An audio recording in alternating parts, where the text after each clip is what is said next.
Bolivia's the tin capital of the world. Look, Mike, I like the good old USA, and that ain't tin. If I can't make a living here, then I'll give up. Besides, I couldn't let guys like Hank and Whitey down.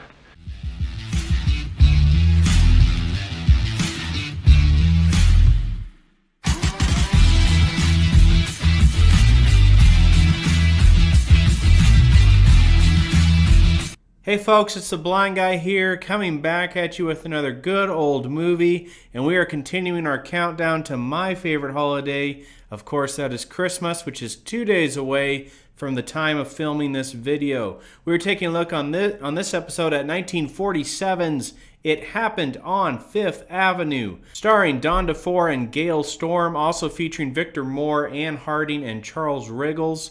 The plot of this movie is pretty clever, and this is back when I think they put a little more time into writing out the story than they do these days.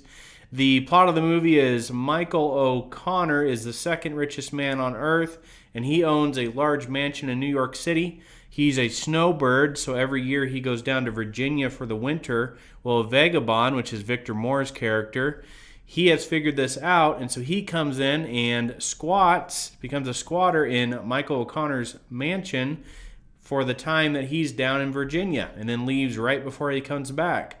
Well, he ends up meeting a World War II vet who's kind of down on his luck, played by DeFore, who then joins him in the mansion, and then Michael O'Connor's daughter shows up, played by Gale Storm, who then also pretends not to be who she is so she can hang out with these two guys in the mansion, and then things just keep unraveling from there, and it takes place around Christmas time, has a lot of redemptive type themes to it.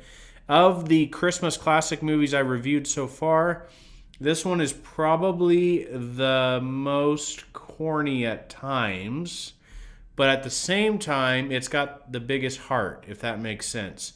This is a very sweet little movie. It has quite a bit going for it.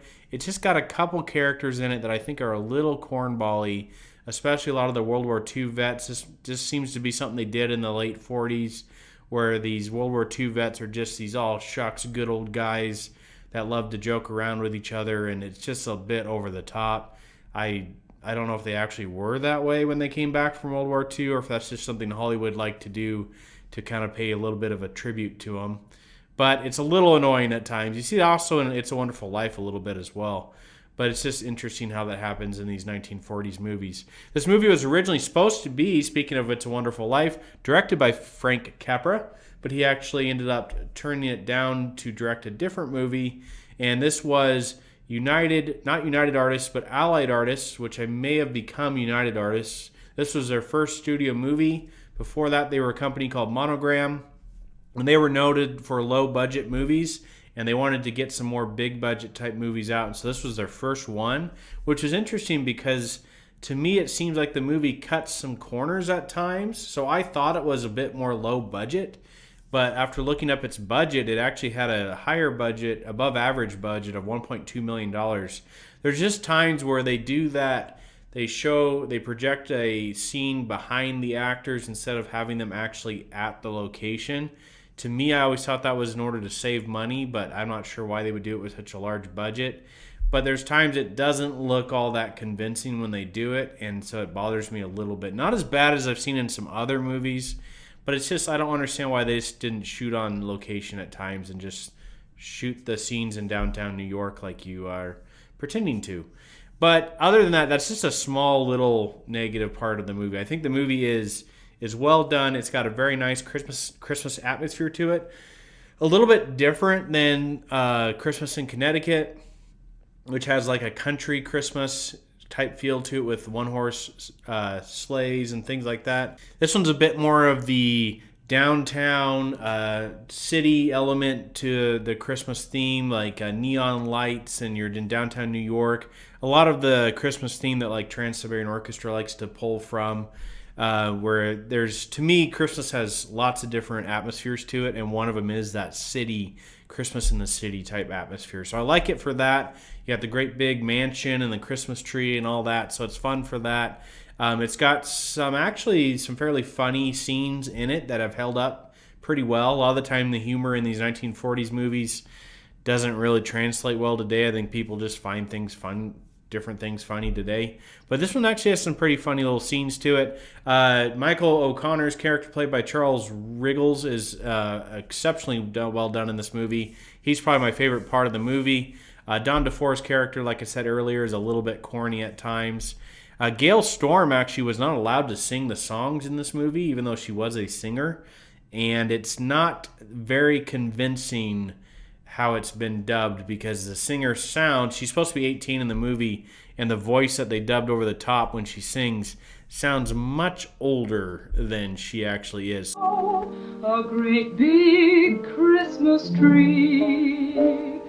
So I don't know why they just didn't let her sing. She actually later in her career said that was one of the most disappointing parts of her career, was not being allowed to sing the songs, and it happened on Fifth Avenue. So that's a little bit unfortunate, but I don't want to sound like I'm ragging on the movie too much. It is worth watching. It actually disappeared for a while, for about 20 years, from 1990 on until 2000. Till about 2009. It was never shown on TV or wasn't able to be owned.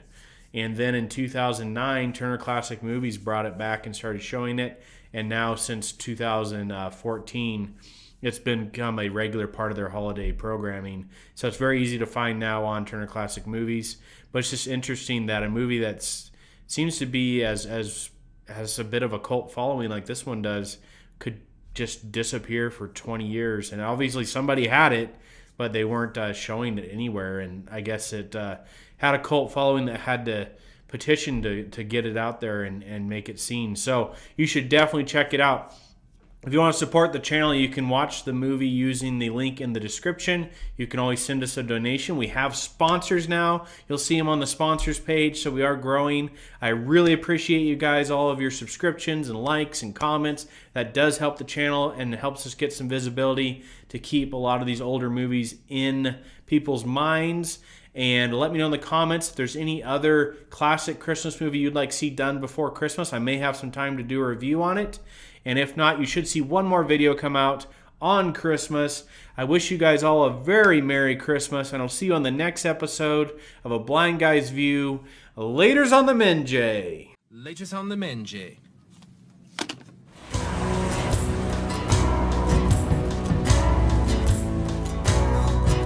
Ships on bigger of the waves are skimming, barren summits to the verdant plains. Each horizon is a new beginning, rise and rain. Far from the fjords and the ice